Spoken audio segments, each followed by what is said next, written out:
Welcome to a special re-release episode of The War on Cars. I'm Doug Gordon. Donald Shoup, a towering figure in the world of urban planning and a distinguished professor emeritus at the UCLA Luskin School of Public Affairs, died this week. He was 86 years old. Professor Shoup's focus on the high cost of free parking, to use the title of his 2005 book, took on one of the most powerful forces that shapes the built environment, something that is simultaneously ubiquitous and invisible, and that impacts not just the design and look of our cities and towns, but the health of our economy and the fate of our planet. Rather than eulogize Professor Shoup, we thought it would be best to drop this episode into the feed so you can hear his wisdom and wit for yourself. It's an interview I had the privilege of doing in 2023. Among the nearly 150 episodes we've done so far, it's one of my favorites.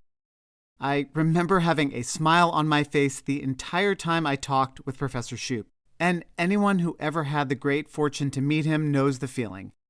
That's quite something to say about an academic focused on an area of study that, like an empty surface parking lot, doesn't exactly seem all that exciting. That Professor Shoup could make people see how parking explained pretty much everything was part of his brilliance. He had a gift for making sense of something that, as you'll hear in this interview, does not always make a whole lot of sense. He will be missed. Sarah and I extend our condolences to Professor Shoup's family, his friends, and the legions of students, planners, and advocates he influenced over the decades. If you're looking for a way to honor Donald Shoup, consider joining the Parking Reform Network. I'll put a link in the show notes.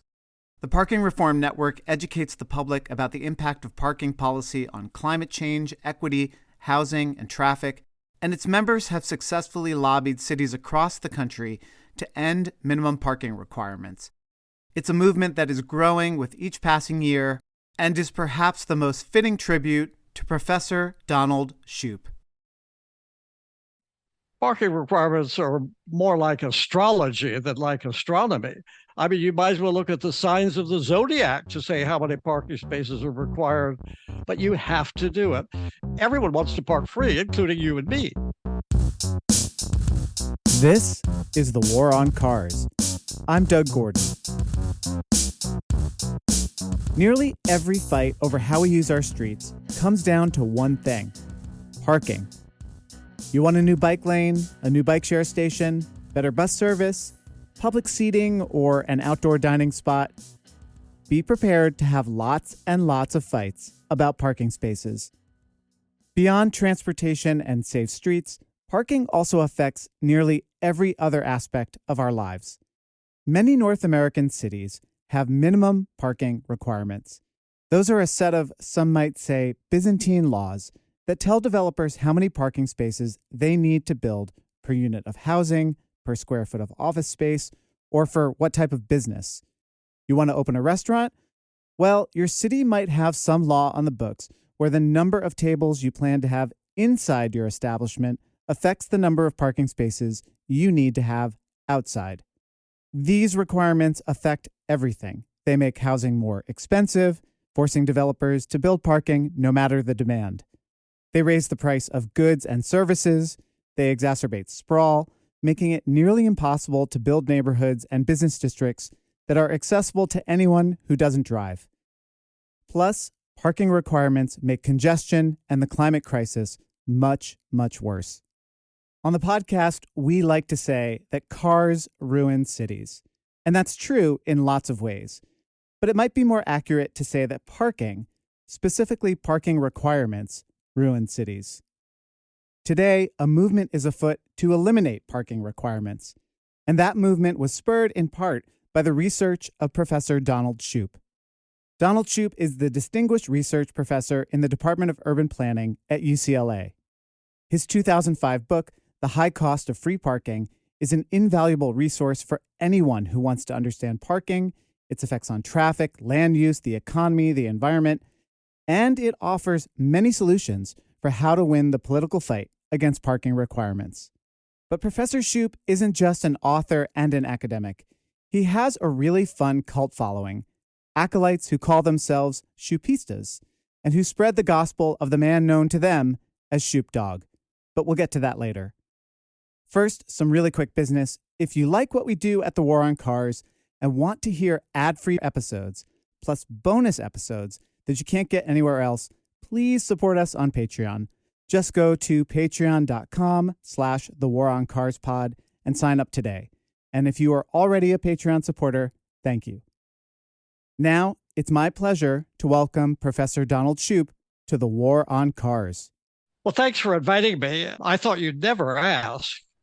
But one thing I have noticed on your podcasts is that there are more than 100 now, I think. And I've never heard parking mentioned once.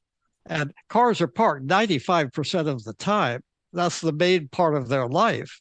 And they move only about 5% of the time. And in New York, some of that 5% of the time is looking for parking.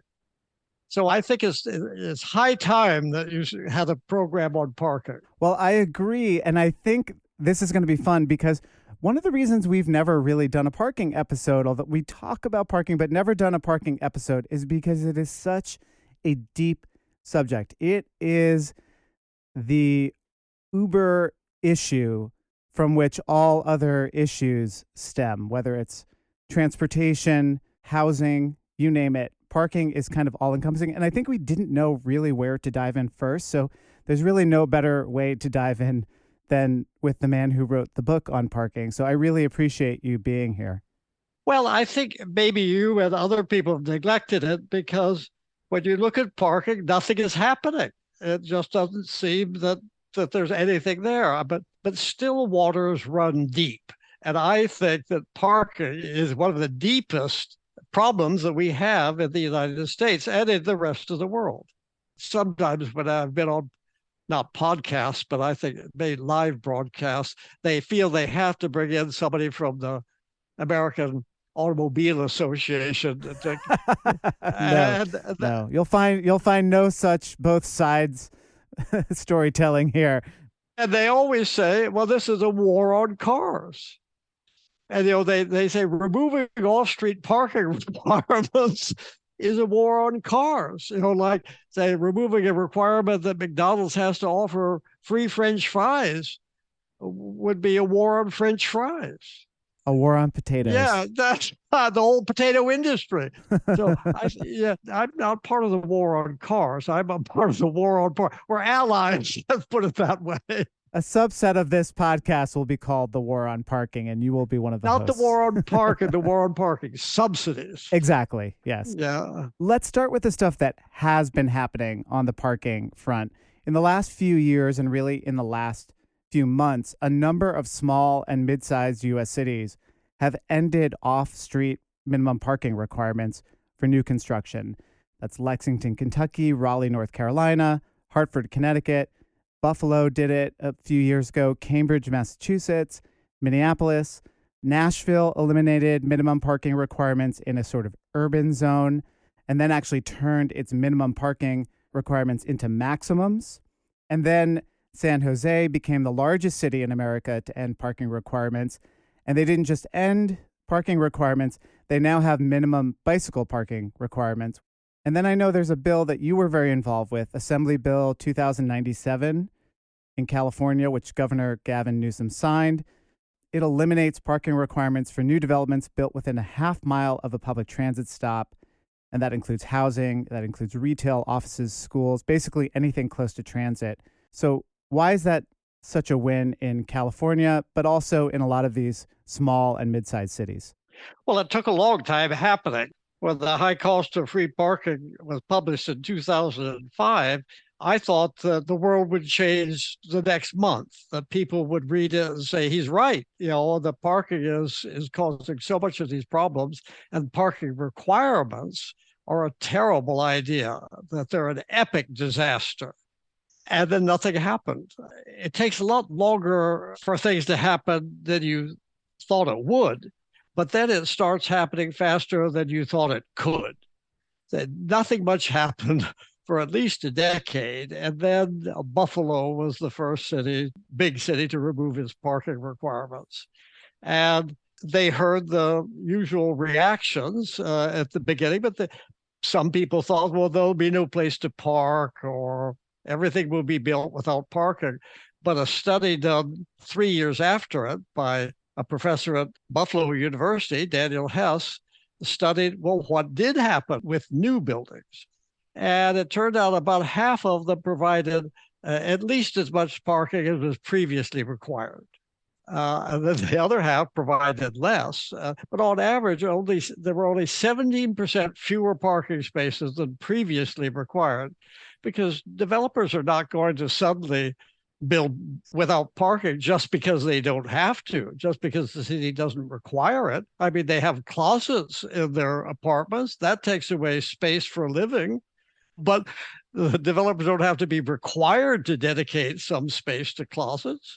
So I think that in Buffalo, it shows that any reactions will be slow and they will be gradual, and it'll not be any example of the sky falling just because the city stops telling everybody exactly how many parking spaces to require for any building.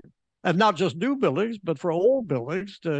You can't reuse an old building, say, as a restaurant if it doesn't have the required parking spaces. So I think the parking requirements were perniciously eroding everything else in cities that we wanted except for free parking. So explain to people who might not be aware, although a War on Cars audience is probably very aware, what's wrong with minimum parking requirements? Everything. Minimum parking requirements are a house of cards. How would you know how many parking spaces to require for a nail salon or a hat shop? But parking requirements have been set for over 600 different land uses. And the people who set them, the urban planners, they don't know anything about how many parking spaces are needed anywhere. They certainly don't learn it in their graduate studies in urban planning because the professors have nothing to teach them.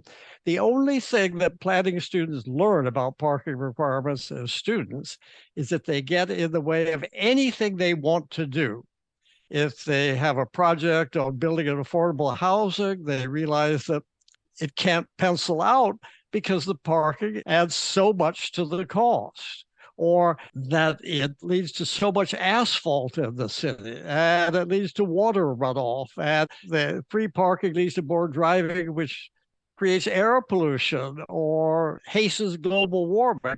I mean, they sense that in any project they do, parking requirements get in the way of what they would like to do. But when they graduate, they have to work for planning departments, and anybody who comes to, say, reuse an old building or build a new one, the first thing they have to ask, well, where is the required parking? I think most of them gradually realize that they're enforcing laws that work against everything they want to see happen. But, an urban planner, if they're asked by the planning commission what should be the requirement for a new adult bookstore, they can't say there shouldn't be parking requirements. They'd be fired. I mean, they can't just say, I disagree with parking requirements. They have to look at a manual that says, well, what are the parking requirements for adult bookstores in other cities? And they say, well, it's been adopted in that other city, that must be right. And so they just copy other people's mistakes. Yeah, there are a lot of things wrong with minimum parking requirements. It takes a long time to really go into it in general, but I hope I've suggested to you that there are a lot of problems. I mean, in fact, in your book, you call it a form of pseudoscience. Well, it gives pseudoscience a good name. Parking requirements are more like astrology than like astronomy. I mean, you might as well look at the signs of the zodiac to say how many parking spaces are required, but you have to do it. And nobody had really paid much attention to how flimsy these parking requirements were. In studies that the American Planning Association did, publications that they had 4 editions of, it's called Parking Standards. It's got nothing to do with standards. It just said how many parking spaces other cities require. A standard sounds like a good thing. How could you object to a parking standard? Well, it's not like the standards for electrical wiring, for example. It's just what cities require. And I think that free parking is good politics, but it's bad policy. Everyone wants to park free, including you and me. Nobody said they want to pay for parking.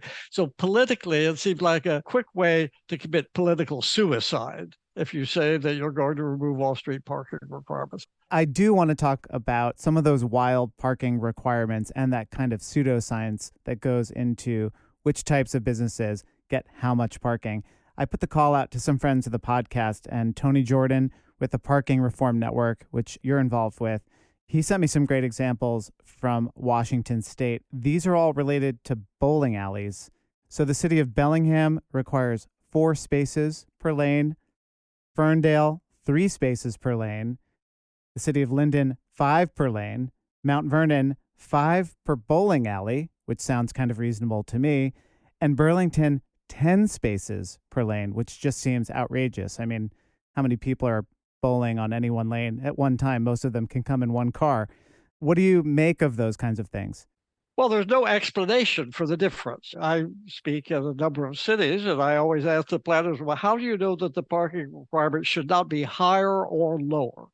And none of them knows. In fact, that the parking requirements were set decades ago, and they were there since before they were born. But as an example of the lack of any foundation for parking requirements, consider the requirements for a concert hall in downtown. Say in Los Angeles, everybody's heard of Disney Hall.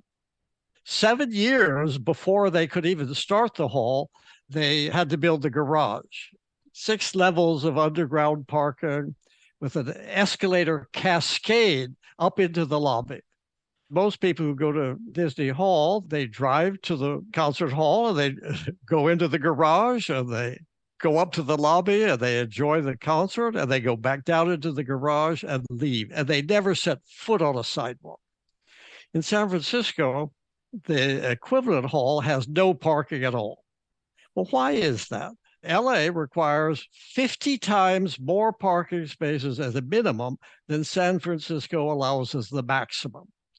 So somebody's got to be wrong. And I don't think it was San Francisco, because when you come out after a concert in San Francisco, everybody is on the sidewalk, the bars are open, the bookstores are open, the flower shops are open. There are people everywhere. But in LA, if you stepped out onto the sidewalk, as I did by mistake once, there's nobody else there. Once my wife and I went to a concert at Disney Hall. We had dinner. We walked up maybe 6 blocks to Disney Hall, and it was terrific. But when we left to go back to our car, the streets were dark, and we were the only 2 people on the street. If you're in your 80s and you're walking down a dark street and you're the only one there, you don't feel safe, and you'll probably go right into the garage the next time you go to Disney Hall. And in fact, they're still servicing the debt on building that parking garage, correct? Like it can't make enough money, essentially. They have to have a minimum number of performances at the concert hall to make sure that they are servicing the payments on the construction of the garage. Is that correct? That's right. Walt Disney's daughter, Lillian, donated, I think, $50 million, and the city had to raise more money. And they were working very hard. The mayor worked on it. But they started building the garage first because they had the money. It took them 7 more years to get the rest of the money. So the garage sat there bleeding money. And then when they finished Disney Hall, to make sure that the garage could pay for its debt service, they required the LA Philharmonic to schedule at least something like 240 concerts a year. And so it wasn't that the parking was serving Disney Hall was serving the parking garage. One of the things you talk about in your book is that traditionally planning for parking is a rather strange form of economics, which you call planning without prices. And you don't dispute that parking can be important. It's a necessary fixture of our transportation ecosystem. And you write in your book that parking can have enormous benefits in some cases, but you then note that it doesn't follow that what we need always is more parking and more free parking. So what is the optimal amount of parking, and how should prices be set?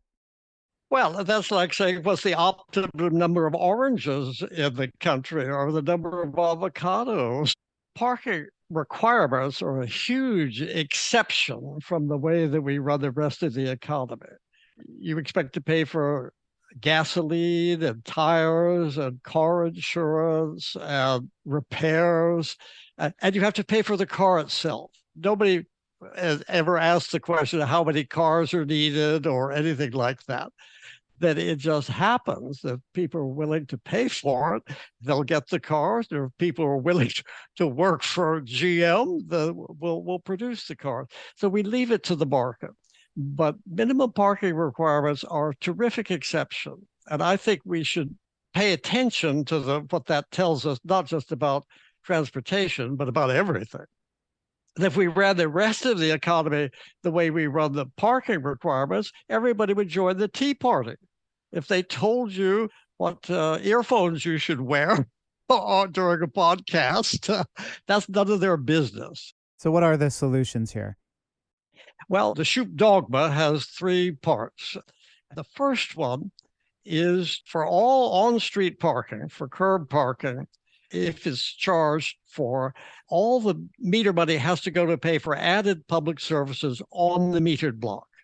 So that people and businesses on that block will see that if they're parking meters, they get clean sidewalks, they get healthy street trees.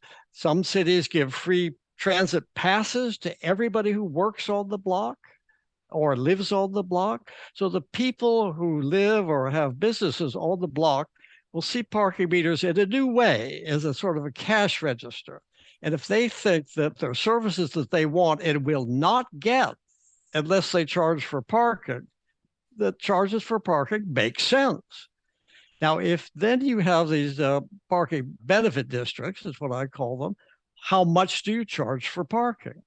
And the solution that dates back to the 1950s, when the Nobel Prize winner in economics said, the price of parking should be the lowest price you can charge and still have 1 or 2 vacant spaces on every block. So wherever you go in your car and you arrive at your destination, there'll be an open curb space waiting for you. It won't be free, but it will be available. It will be like a Hollywood version of life in Manhattan, that whenever you arrive at your destination, there's a parking space waiting for you. That nobody has to drive around for 20 minutes looking for a curb space. They pull into the space right where they're going. So if you get the price right for curb parking and spend the money on public revenues, then you could remove off-street parking requirements. Because why do you need parking requirements? There's always an open space at the curb. Parking requirements don't exist without a reason. If curb parking is free and a new building is built without a lot of parking, the curb spaces will be filled up. People say, you're creating a parking shortage. If this building doesn't have all the spaces we say it should, then the curb will be crowded. And if the curb is free, the off-street parking has to be free too. Because if they charge for off-street parking and curb parking is free, people will say, this building creates a curb parking problem. And they will say to their council members, how did you let this happen? Or don't let this happen. NIMBYs have a point. If you build a new building without any parking and the curb parking is free, it will create a curb parking shortage. So I think that if you have a parking benefit district that spends any meter revenue on public services on the block, and if you charge the right price, then you could get rid of minimum parking requirements. The city will be better in many ways. All the war on cars people will think it's a good idea. But just think of all the other people who will think it'd be a good idea. For political purposes, the most important people are the residents or the business owners on the block. They're in favor of it, especially because many of the people who park at the curb are visitors, or Uber, or Lyft, or UPS. A lot of the people do not live on the block. Many of them don't even own a car. It's like Monty Python's idea for solving Britain's economic problems by taxing foreigners living abroad. To boost the British economy, I'd tax all foreigners living abroad. All the people who are paying to park at the curb will not be freeloaders, they'll be paying guests. And they'll get something for what they pay for. So I think that that's the solution that I recommend.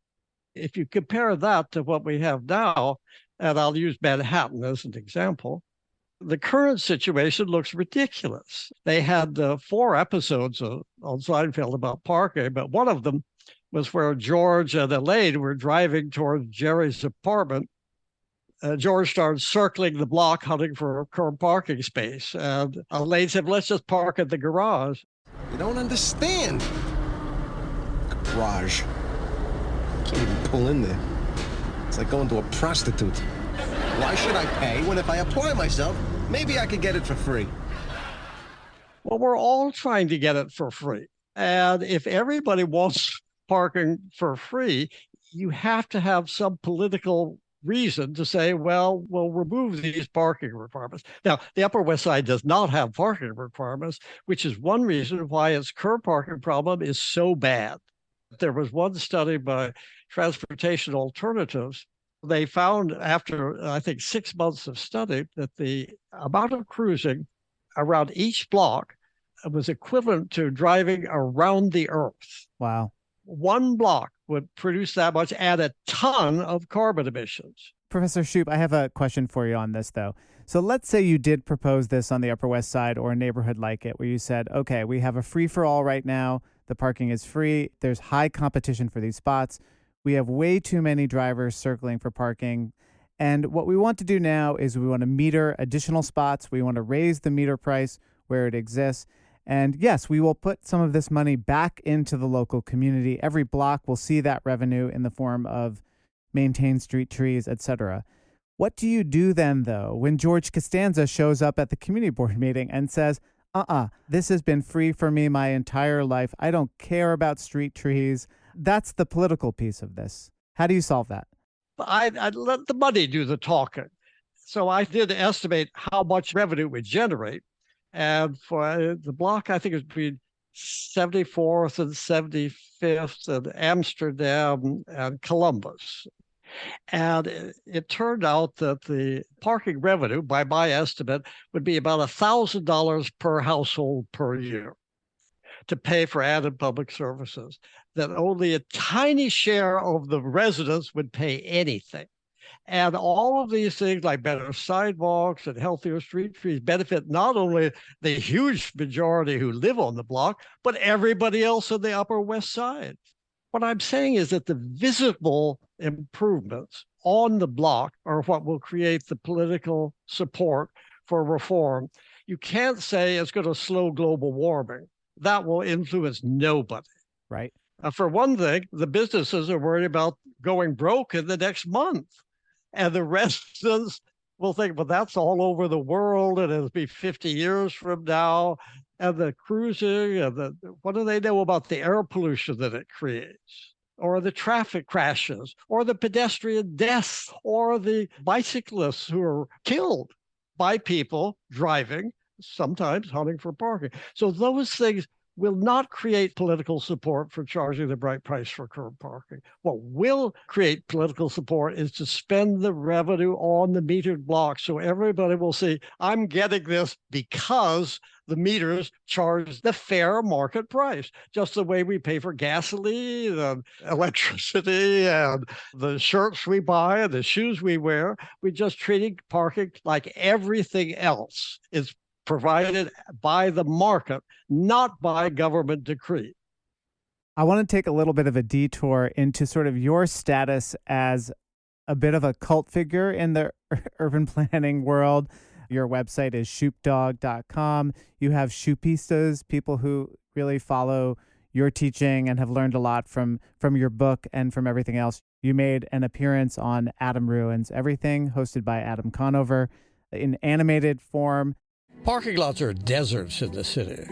Who's this dude? This dude is Professor Donald Shoup, our foremost expert on the economics of parking. Oh, okay. Parking lots don't employ any people. They simply provide space for cars. We have expensive housing for people and free parking for cars. We have our priorities the wrong way around. And the worst part is, many cities require far too much parking, and this blights their downtowns. We're killing our own cities. It's a huge bummer. It is an honor to animate you, sir. Did you ever think when you were starting out in this area of research and study that your work would have this impact and you'd become this figure? What do you think of it today? Well, it's sort of like what the hippies used to call a natural high. It wasn't anything I expected. I just thought that the planning profession would reform. And I've had very little effect on the planning professors. Let me say that I had success because I'm the only person who was really looking at parking seriously. Universities emphasize how they're committed to equality, but the universities are very unequal, that everything is status oriented. There are chancellors and vice chancellors, and associate vice chancellors, and assistant vice chancellors, and all of these ranks determine where you park on campus. That you can be sure that the top people get the best spaces and all of our freshmen don't get any. So I think that universities are very hierarchical and also in what we study. International affairs seem really important. National affairs are just as important. State level studies are a big step down. And local government is parochial. And what would be the lowest status thing you could study in local government? And that would be, I suppose, sewers and parking. So I was a bottom feeder for 15 or 20 years, and I had no competition. So I was moving very slowly, but I kept solidifying what I had been saying. And you're right that there was a cult, but a very small one, that I'm famous in a small circle. But in a big country, even a small number of people who get interested in it can have an effect. And Tony Jordan in the Parking Reform Network, he became a true believer, and he found a lot of others. And they now have a wonderful website, and you could look on the website and see all the cities that have removed their off-street parking requirements. And in some weeks, there 3 or 4 cities are announced as getting rid of parking requirements. So I think things are changing. By the time this episode airs, we'll have been on the other side of the holiday season, but this is a thing that comes up every year. You have towns that they say, in the interest of promoting downtown commerce and supporting local business, will suspend meters for the holiday season. Or you have towns that suspend meters. New York City, for example, suspends meters on Sundays and other religious holidays, for example. I'm kind of laying this out here. I know the answer to this. A lot of our listeners know the answer to this, but I think it can be helpful to hear it from someone like you explained clearly. Why is that a bad idea? Well, I have 2 answers to that question. The first is, if we had parking benefit districts, they wouldn't say, oh, let's make it free during Christmas so people will feel good. No, if you had a parking benefit district, well, the services would decline on your block. Say if some cities give a month of free parking, well, would you give 1/12 of all your income for public services in order to make parking free? So that's one answer. The second answer is not that different. I think that if cities instead said we will donate all the meter revenue to pay for help for homeless people or for a food bank, rather than making it free to drivers, let's keep it at the price that leads to 1 or 2 open spaces on every block and give all the revenue to pay for charity. Some shopping centers do that they have parking meters, and they very conspicuously, they donate the money to a different charity every year. Every year they choose a different charity. So it's clearly that the shopping centers are not trying to make money. It's that they want the most convenient spaces to be metered. So if you're going to be in the shopping center for maybe 10 minutes, you will pay 25 cents at the nearby meter. If you're going to be there for 2 hours, you'll park in the parking garage that is free. Let's also talk in another form of free parking, and that's the parking given to employees, usually at office parks or office buildings. One of the perks that comes with a lot of jobs is a free parking spot. You mentioned the hierarchy of getting that choice parking spot on a college campus. How can we tackle the problem, and what should be done for the people who don't drive to work? We have a lot of listeners who bike or take transit to work, but who are working at places where the drivers get a giant parking garage where the spots cost anywhere from $20,000 to $80,000 per stall. That's a huge benefit. What can be done there? 91% of people who drive to work in the United States park free when they get there. It's a tax-exempt fringe benefit. If the parking costs $100 where you work and your employer pays that $100, it's like $100 worth of income, but there's no income tax taken out of that. So it's a tax-exempt fringe benefit if the employer pays for it. My proposal, and one of the first ones that was accepted politically, was called parking cash out.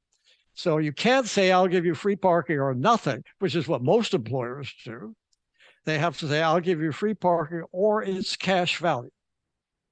And I got a grant to study the effects of this. And on average, 13 out of every 100 employees who were offered parking cash out shifted away from solo driving. Wow. Most of them went to carpooling or transit or bicycle or walking, but most of them went to carpooling, which shows you don't have to have good public transit to make this work. Because everybody who suddenly were offered parking cash out, they began asking fellow workers, would you want a carpool? See, because they would, with one free parking space, it served two people. So I think that parking cash out is a very good idea to say it's fair. It treats everybody equally. It doesn't treat pedestrians or bicyclists better than drivers. It just treats pedestrians and bicyclists as well as drivers. They would all get the same benefit as the cash value of the parking space.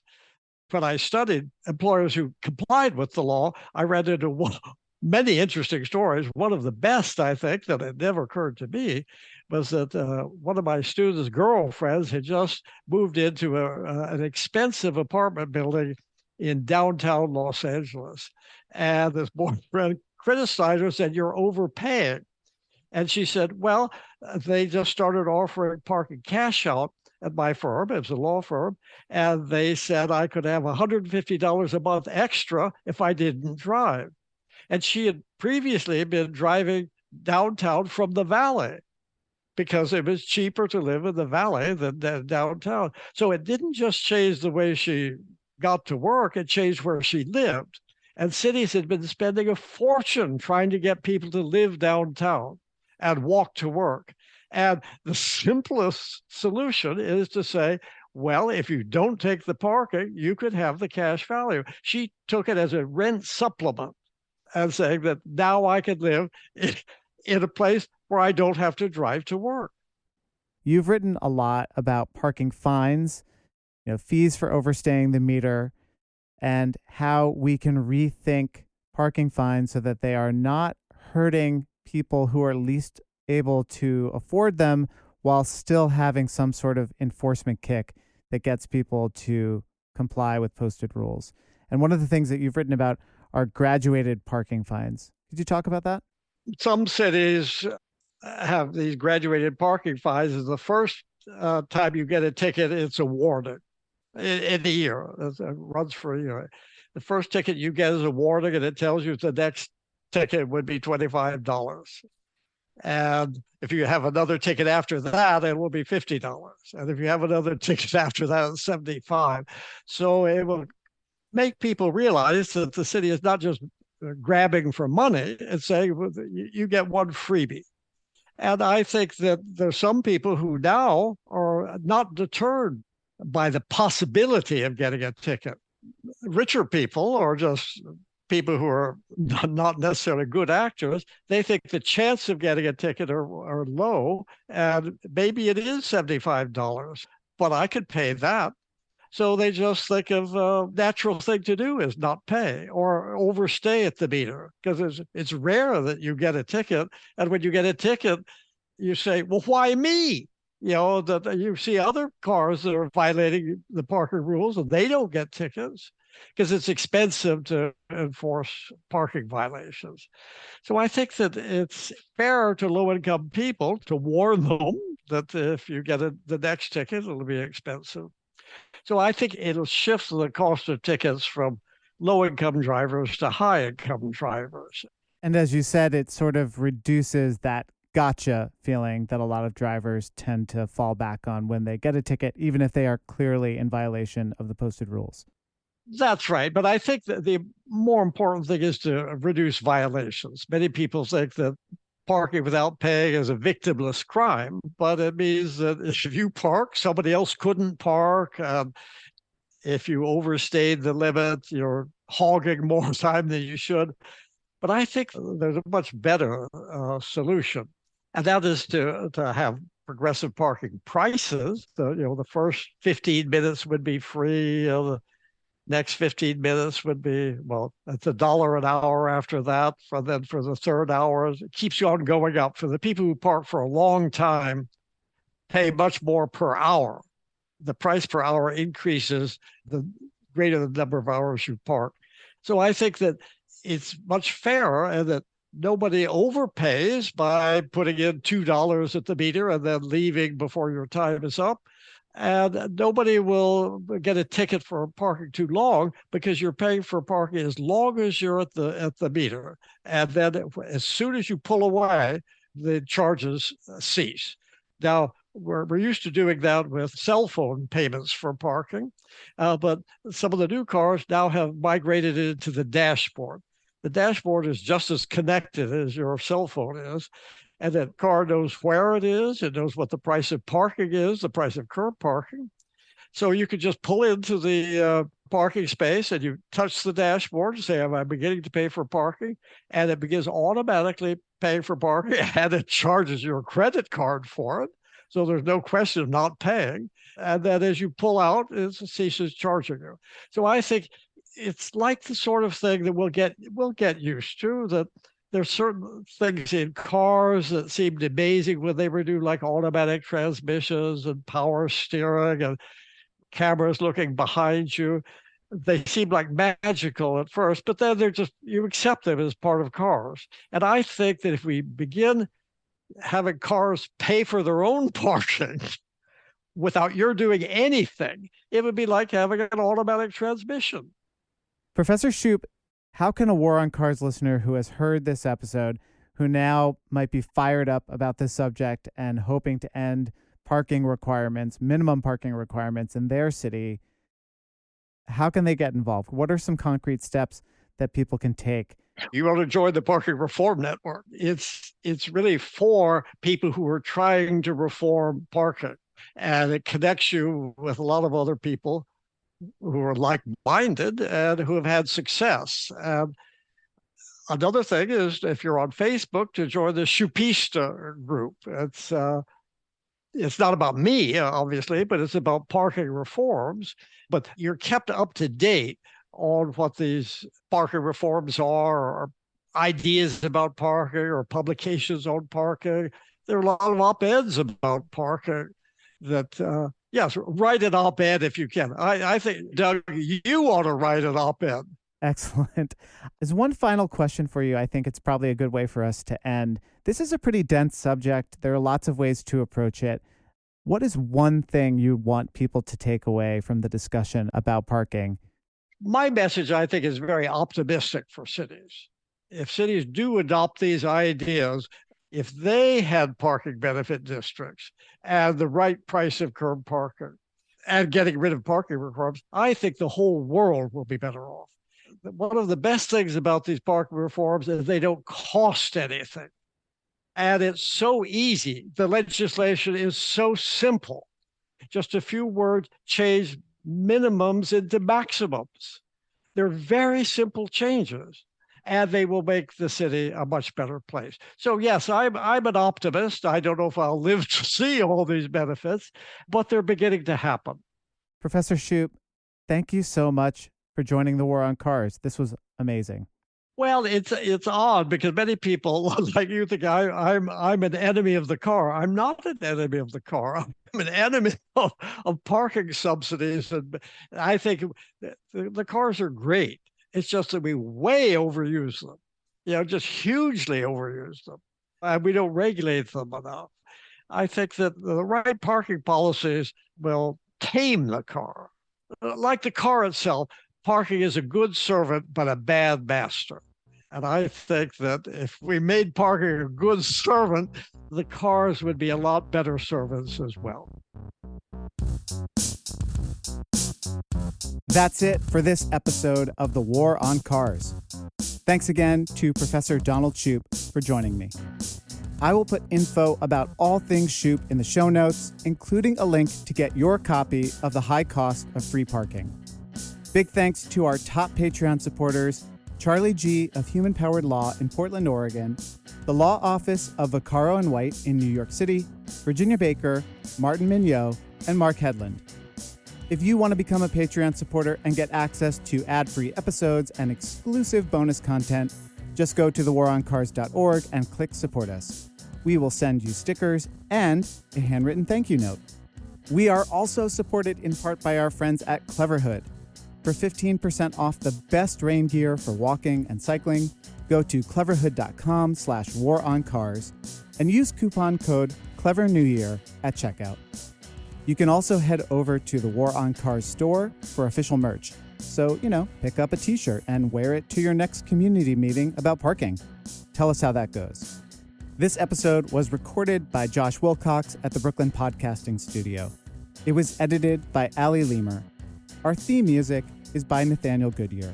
Our logo is by Danny Finkel of Crucial D Designs. I'm Doug Gordon, and on behalf of my co-hosts, Aaron Naparstek and Sarah Goodyear, this is The War on